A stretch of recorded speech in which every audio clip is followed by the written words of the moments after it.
عزیزان محترم خوب آپ دیکھیں وہ جو امام کو ملتا ہے وہ کیسا ہوتا ہے. پر ایک مثال رب العال آپ سے التماس سے دعا. عزیزان محترم مقدر سردبیلی کے جن کی امام سے ملاقاتیں ہیں, کیسی شخصیت ہے. خوب پیورٹی چاہیے نا انسان کو, وجود میں خالص چاہیے. امام میں آپ کو دھوکہ دے سکتا ہوں, میں امام کو نہیں دے سکتا. میں امام کے سامنے غلط بیانی نہیں کر سکتا. میں بولوں گا بھی تو امام کو پتہ چل جائے گا. آپ کے سامنے خدا نخواستہ بول سکتا. پیور صاف مقدر سردبیلی جو چند دفعہ امام زمانہ سے ملے ہیں, کیسی شخصیت ہے. خچر کرائے پہ لیا, زمانے میں گاڑیاں تو ہوتی نہیں تھی. کس لیے لیا؟ نجف سے کربلا جانا ہے. جانے لگے, رستے میں کسی نے ایک خط دے دیا, کہا جب جا ہی رہے ہیں تو یہ خط وہاں نامہ وہاں لے جائیے گا. لیا, سواری سے نیچے اتر گئے, پیدل چلنا شروع کر دیا. کہا سواری ہے؟ کیوں نہیں؟ کہا جب میں نے کرائے پہ لیا تھا تو میں نے کہا تھا کہ میں نے کربلا جانا ہے, اس خط نے نہیں. یہاں ہم تو پتہ نہیں لوگوں کا کیا کیا حق کھا جاتے ہیں, کیا کیا چیزیں غڑپ گئیں, ختم. عزیزان محترم حق الناس, جو آدمی حق الناس کی پاسداری نہ کر سکے وہ امام کے کیسے کام آئے گا. حق ہے, ہر چیز لوگوں کا حق ہے. اسلام اتنا پریسائز ہے, اتنا ڈیٹیلڈ ہے لوگوں کے حقوق کے بارے میں. اگر کسی کے گھر کا دروازہ کھلا ہوا ہو تو جھانکنا مت. کسی نے کھلا چھوڑ دیا ہے تو جھانکنا حق الناس ہے. چھت پہ چڑھو تو برابر والوں کو خبر دے کے جاؤ. کسی کے گھر میں کسی کی محرم کہیں اپنے گھر میں ویسے نہ ہو. حق الناس ہے. وہ یہاں انسان پتہ نہیں کیا کیا کر رہا ہے. عزیزان محترم یہ بہت ضروری ہے کہ انسان امام تک ایسے پہنچنا آسان نہیں ہے.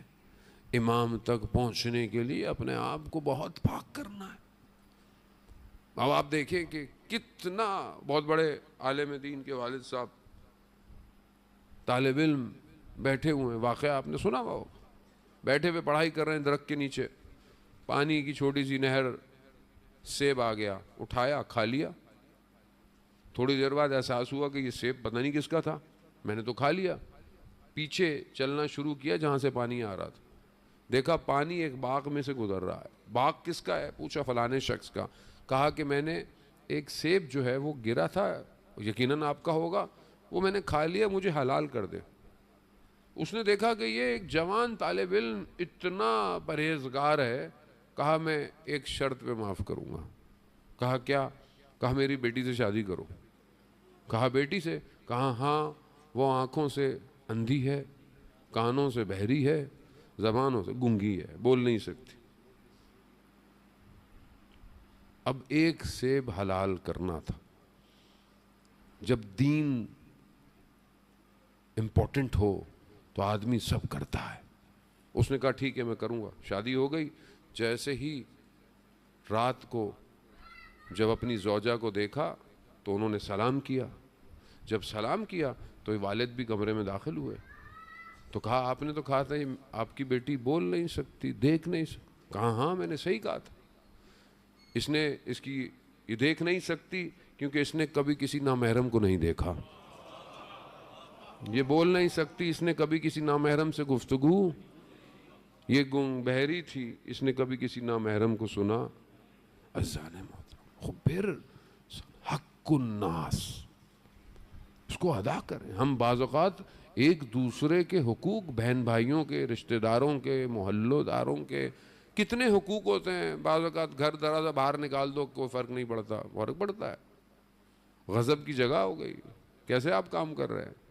سب سے بڑا حق امام زمانہ کا کیا ہے؟ خمس. کیسے دیں مولانا, ہمارے پاس تو بچتا ہی کچھ نہیں ہے.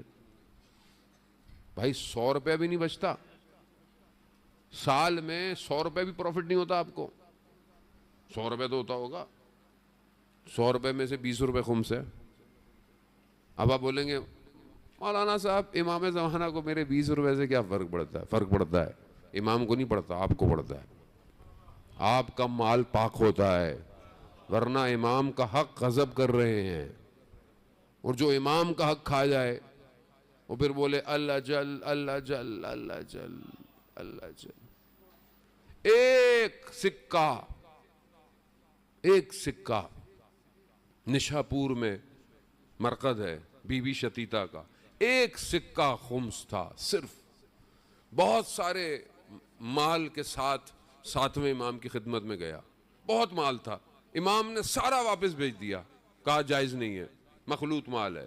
اس ایک سکے کو رکھ لیا جس کے لیے لوگوں نے مذاق اڑایا تھا. ایک سکہ رکھا، نہ صرف رکھا، جب اس خاتون کا انتقال ہوا امام نے کفن بھجوایا. تو ہم بہرحال رشد کرنا ہے، کمال پہ جانا ہے تو پھر قدم بڑھانا پڑے گا. امام انتظار کر رہا ہے. سسٹم کو سمجھنے، دنیا بہت تیزی سے ظہور کی طرف جا رہی ہے، بہت تیزی سے. ابھی اپنی پلاننگ بنائے، بے شک کریں، سب کریں، لیکن فوراً اپنی پلاننگ میں ایک ایگزٹ رکھیں. جیسے موٹر وے پہ ہوتا ہے، انٹرچینج ہوتی ہے نا موٹر وے پہ، تھوڑے دیر بعد پھر باہر نکلنا ہے، پھر یو ٹرن کرنا ہے. اپنی زندگی میں ایک انٹرچینج رکھیں کہ فلانی جگہ ظہور ہو جائے تو میں مڑوں گا کیسے. امام کے لیے کام کریں، جانے محترم.